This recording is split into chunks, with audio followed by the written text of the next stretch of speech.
tadbirlarimizni, hamkorligimizni mana Sulton aka bilan ilgari memorandum imzolaganmiz. Birinchisi emas, boshlanishi hisoblanadi. Boshlanadi. Bundan keyingi ko'rgazmalarni Xudo xolasa biz olib borib O'shda ko'rsatamiz va kelgusida doimiy ravishda o'zaro qardoshlik, do'stlik munosabatlari yana ham avj oladi. Hozir mamnuniyat bilan so'z navbatini Marg'ilon shahar hokimi To'lanbek akaga beraman. Marhamat To'lanbek aka. Mehmonlar kelganlaringdan biz bavoyatda xursandmiz. Bizim mana shunday qilib xalqlar o'rtasida shunday rivojlanadi. Shu tomondan sizlarga biz hissa qo'shsak, ertaga bizni xodimlarimiz, bizni muzeyimiz Qirg'izistonga borsa, O'sh shahrida ham o'zini biladi. Marg'ilon kunlarini nishonlasa, bundan ham biz bavoyatda xursand bo'lamiz. Ikkita millat kelasi o'zini qardoshligini, do'stona munosabatlarni yanada tiklasida biz mana shu shahar hokimligi bevosita mamnuniyat bilan buni qabul qilamiz. Sog' bo'linglar, xush kelibsizlar. O'sha arxeolog Sulaymantog' arxeolog muzeyi direktori Abdurahmon Sulton aka bilan marhamat sunaymiz. Assalomu alaykum. Hurmatli muzeychilar, hurmatli shahar yetakchisi, hurmatli Shafaqat Jo'rayev. Alloh taolo nasib qilgan ekan, buni biz o'sha o'zimiz aytganda ata-bobolarimizga o'rtoq shahar bo'lgan Marg'ilon shahrida. Bu gezeginde jalpa Qo'qon xonligining cho'ng viloyati bo'lib turgan.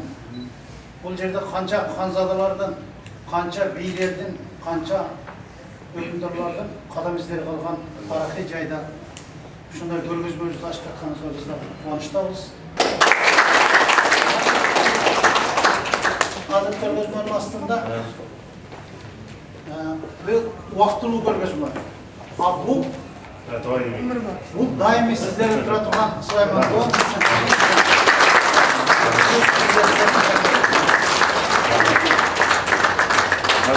Marg'ilonda bo'lgan eksperimentchi bor edi.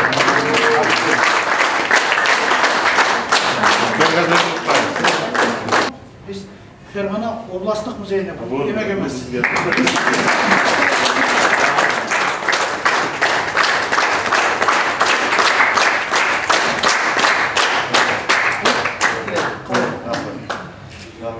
Bardığınızlarga çoğun rahmat. Allah Taalam ıntımaqçılıktan ayırmasın. Mamleket başçılarımızga omad versin, mamleket özgü omad versin. Anan şunday olgan, jarqıragan bizden iki mamlekette işlep atkan muzeyçilerimizge omad versin. Sebebi muzeyçilerin bardığı az aylık menen köp işti jasap жатқан insanlar. Oşan üçün buna bizim yakta büyük becekelerimiz geldi. 15 beceke geldi. Bulardan barığı meseler kızlarımız.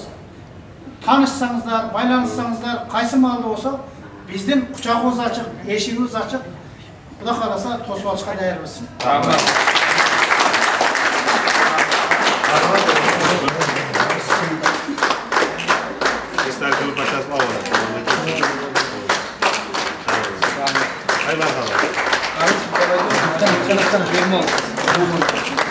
Bizim Sulaymantog' Uluttuk Tarixiy Arxeologik Muzey kompleksi Kırgızistan'ın üçlük aymağında, Ferg'ona O'ronining eng chiqish tarafında joylashgan O'sh degan eng qadimiy shaharda joylashgan.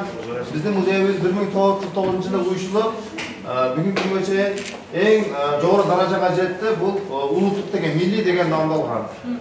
Bizning muzeyning jalp aymog'i 79 gektar. Onun içinde iki müze, 4 rayonlarda filiallarımız var, 33 binden aşık eksponatımız var. Yani bu Sulaymantog' O'sh şehrinin ortasından orun alıp, Sulaymantog' özünde dağı kademi arxitekturalık, arxeologik eserleri öte var. Birinci, bizim muzeyden en aytganda açık asmanın altındagi muzey deb Sulaymantog'ni aytamiz. Sulaymantog'ning geografiyalik ahvoli, klimatlari bu yerda ma'lumotlar berilgan. Bu Ferg'ona açishni kerak yo'q. Bizning klimat sizlarda bor deganda bir kishini salqinroq bizga qaraganda. Sulaymantog' o'zi toshlardan turgan bilan biroq o'simliklari, jonivorlari hozirgacha saqlanib qolgan. Sulaymantog'da bundan 2000 yil, 2,5 yil bundagi tosh betidagi yozuvlar, petroliflar o'rnalgan. Bu petroliflar Sulaymantog'ning 5 cho'qqisining har tarafida joylashgan.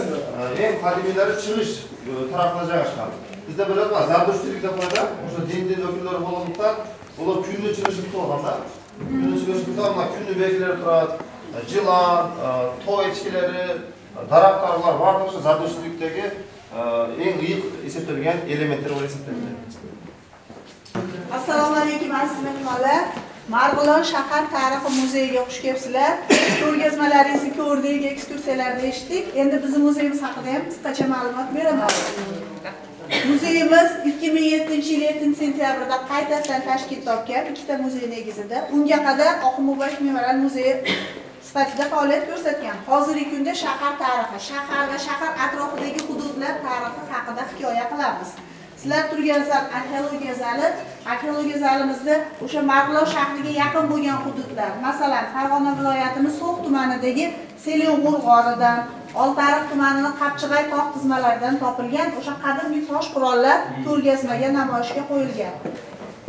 Bular endi charxda yasalgan, narigilar oddiy qo'lda yasalgan sopol buyumlarning qoldiqlari bo'lsa, mana bular charxda yasalgan sopol buyumlar. Mana bu shu antik davrga oid erkak va ayol qabridan topilgan buyumlar. Bitta erkak kishi uchun hayoti davomida qaysi kasb egasi bo'lsa, qanaqa asbob anjom kerak bo'lsa, shu qo'shib ko'milgan erkak jasadiga ayolda ham xuddi shunaqa mana. Ayol qabrida mana grafit bo'laklari, munchoqlar, bronza oynaklar, urchuqlar hammasi Qayerdan topilgan? qabrlardan topilgan. Qashqarda topilgan. Shu shahar atrofidagi qabrlardan topilgan. Birinchi noyob durdonalari paydo bo'la boshlagan. Mana muomalada bo'lgan tangalar, ayollarning zeb-ziynat buyumlari, sopol idishlarda turli xil ko'rinishlari. Farg'ona viloyatida ko'proq islimi va pargori degan ikki xil naqsh usulidagi naqsh urf bo'lgan. Mana shular yordamida bezatilgan sopol buyumlar. Asosan atlas, adras, bo'z, beqasam, shoyi kabi matolar mana shu dastgohda to'qilgan. To'quv dastgohini hozir men tushuntirib beradigan bo'lsam, to'quv dastgohi asosan mana bu tepkisi bilan farq qilgan. Ikki tepkili dastgohlarda oddiy bo'z matolar, to'rt tepkilarda shoyi, 6-8 tepkilarda atlas, adraslar to'qilgan. Mana shu tepkisi bilan farq qilgan dastgohlar. Xo'p, mana shu dastgohlarda to'qilgan matolardan tikilgan liboslar, atlas ko'ylak, beqasam matosidan nimcha, mana bu shoyi matosidan paxtalik qo'vilgan to'nlar, issiq qish fasli uchun. Paranji chimati bilan maxsus ko'shlarimiz, shu mahalliy aholi tayyorlagan hunarmandchilik buyumlari bular. Buyuk Ipak yo'li orqali shahrimizga kelib qolgan chet el buyumlari, masalan, Xitoy chinni buyumlari, Rossiyaning Kuznetsova fabrikasida ishlab chiqarilgan tarelkalar. Mana bu o'sha Qashqardan keltirilgan zarin choponlar ayollarga. Qo'llarida qolgan o'sha eng qadimgi bu qator qurollar.